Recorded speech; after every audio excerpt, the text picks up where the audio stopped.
दोस्तों आज हम बात करेंगे एक ऐसे विधानसभा की जिस विधानसभा का प्रत्याशी इस वक्त लोकसभा का प्रत्याशी है। मैं बात कर रहा हूं डोईवाला विधानसभा की। डोईवाला विधानसभा से 2017 में त्रिवेंद्र सिंह रावत चुनाव लड़े भारतीय जनता पार्टी से, जिन्हें वोट मिला 58,502, और कांग्रेस से चुनाव लड़े हीरा सिंह बिष्ट जी, जिन्हें वोट मिले 33,633 वोट, जबकि बीएसपी से अब्दुल हमीद चुनाव लड़े, जिन्हें वोट मिला 1,569 और अदर्स को वोट मिले 2865। टोटल वोट पड़े थे उस वक्त 96,769।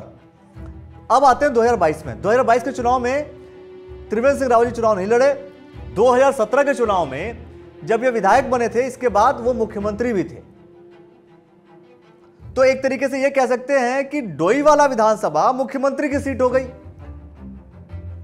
अब आते हैं 2022 में। तो 2022 में बीजेपी से चुनाव लड़े बृजभूषण गैरोला जी, जिन्हें वोट मिला 64,946 वोट।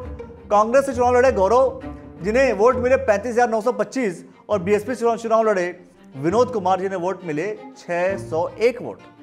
अदर्स को वोट मिले 12,928। टोटल वोट पड़े 2022 में 1,13,500 की पोलिंग होती है।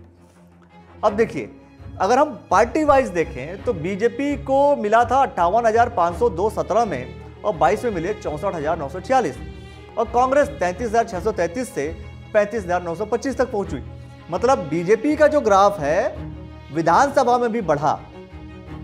कांग्रेस मात्र 2,000 के आसपास बढ़त ले पाई। अब हम बात कर रहे हैं अगर हम लोकसभा चुनाव की, कि लोकसभा चुनाव में डोईवाला से भारतीय जनता पार्टी, कांग्रेस और बसपा को कितने कितने वोट मिले, अब ये समझते हैं।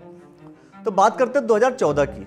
2014 के लोकसभा चुनाव में बीजेपी को 51,147 वोट मिले थे, कांग्रेस को 29,079 वोट, बीएसपी को 974 और अदर्स को 4,327। और फिर 2019 की अगर हम बात करें तो 2019 में इस लोकसभा चुनाव में बीजेपी को 74,401 वोट मिले, कांग्रेस को 22,173, बीएसपी को 1,221 और अदर्स को 2,535।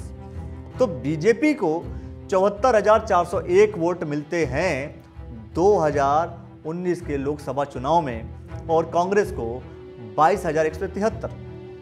आप सोच करके देखिए, 50,000 वोटों का अंतर, 52,000 वोटों का अंतर भारतीय जनता पार्टी अकेले डोईवाला विधानसभा से लेकर के जाती है लीड। ये जो लीड होता है, ये दूसरे किसी विधानसभा से अगर कंपटीशन हो जाता है तो वो लीड किसी और विधानसभा की बहुत काम आती है। तो डोईवाला विधानसभा से, धर्मपुर से, ऋषिकेश से भारतीय जनता पार्टी इतना लीड लेती है कि अन्य किसी विधानसभा में कहीं फाइट भी हो तो फर्क ज्यादा भारतीय जनता पार्टी को नहीं पड़ता। ये बैक टू बैक 2 इलेक्शंस के रिजल्ट्स हम आपको बता रहे हैं, 2014 की और 2019 की। अब चुनाव हो रहा है 2024 में, लोकसभा का चुनाव चल रहा है। तो इस लोकसभा चुनाव में कौन मारेगा बाजी डोईवाला से? क्या त्रिवेंद्र सिंह रावत, चूंकि उनका भाई घर हो गया, तो यहां से कितना वो वोट लेकर के जाते हैं? क्या 74,000 से ज्यादा वोट डोईवाला विधानसभा से त्रिवेंद्र सिंह रावत जी ले पाते हैं? और कांग्रेस पार्टी जो 29 से 22 पर आती है, ये और डाउन जाता है, ये अप होता है, ये देखने वाली बात होती है। लेकिन कांग्रेस पार्टी डोईवाला विधानसभा में मजबूत नजर नहीं आती इन आंकड़ों के हिसाब से, और बीएसपी 1,000 के आसपास ही चल रही है। और अदर्स की बात करें तो वो चीजें डिफर कर रही है। अब उमेश कुमार जी क्या डोईवाला में सेंधमारी कर पाते हैं? क्या डोईवाला में फाइट करके सबसे अधिक वोट ले पाते हैं? यह भी सवाल होगा। और एक बहुत ही सिंपल सा सवाल कि डोईवाला से जीतकर त्रिवेंद्र सिंह रावत जी मुख्यमंत्री बने थे, आप सभी को पता है। तो अपने खुद के विधानसभा से कितनी बढ़त ले सकते हैं त्रिवेंद्र सिंह रावत? हमने कानपुर विधानसभा ये बोला कि भाई वहीं के विधायक हैं तो अपनी विधानसभा से बढ़त लेंगे, नहीं लेंगे, जीरो जाएंगे, ऊपर जाएंगे, फर्स्ट पे जाएंगे, सेकंड पे जाएंगे। ठीक वैसे क्या त्रिवेंद्र सिंह रावत जी अपनी विधानसभा से कितनी बढ़त ले पाते हैं? क्या वो लीड बहुत ज्यादा बढ़ा लेंगे या वोट घटेगा? क्या आपको लगता है? वो आप हमें जरूर बताइए, क्योंकि इंसान जिस विधानसभा में होता है उसकी अपनी मजबूत पकड़ होती है, लेकिन कई बार चुनाव के सर्कमस्टेंसेस बहुत सारी चीजों को बदल भी देती हैं।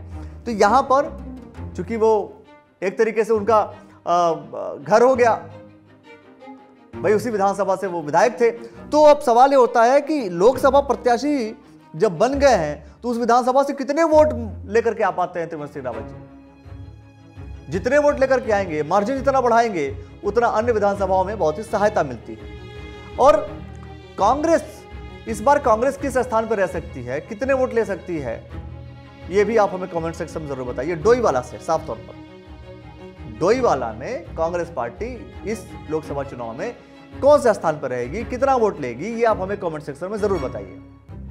और यह भी कि कांग्रेस को कम वोट मिलने की वजह क्या है, ऐसा कौन सा मुद्दा है जिस वजह से ऋषिकेश, धर्मपुर, डोईवाला से कांग्रेस पार्टी लीड नहीं ले पाती, वोट ज्यादा नहीं मिल पाता। अब हरीश रावत जी के बेटे क्या वोट ले पाएंगे, या त्रिवेंद्र सिंह रावत, भारतीय जनता पार्टी जिस तरीके से अपना काम कर रही है वो अपना बरकरार रखेगी, तो लीड कौन लेगा, ये एक अहम सवाल है। और वजह क्या है, क्या वजह नेशन फर्स्ट की जो परिकल्पना चलती है, कभी भारतीय जनता पार्टी कुछ बोलती है, कांग्रेस कुछ और बोलती है, बाकी बसपा का अपना अपना पर्सपेक्टिव है, तो इन आधार पर क्या चुनाव हो जाते हैं। भाई मोदी का चुनाव, लोग बोलते हैं मोदी का चुनाव है, प्रधानमंत्री का चुनाव है, तो प्रधानमंत्री के चुनाव होने से क्या वोट देने का तौर तरीका बदल जाता है, क्या लगता है आपको, वो आप हमें कमेंट सेक्शन में जरूर बताइए। मुख्य वजह भी बताइए, क्या वजह है कि भारतीय जनता पार्टी को वोट ज्यादा मिल रहे हैं। कमेंट सेक्शन में सारी प्रतिक्रिया देते रहिए, बहुत सारे विषयों को लेकर के दोस्तों हम बात करते रहेंगे। देखते रहिए द न्यूज़ नेटवर्क। बहुत बहुत शुक्रिया, बहुत बहुत धन्यवाद।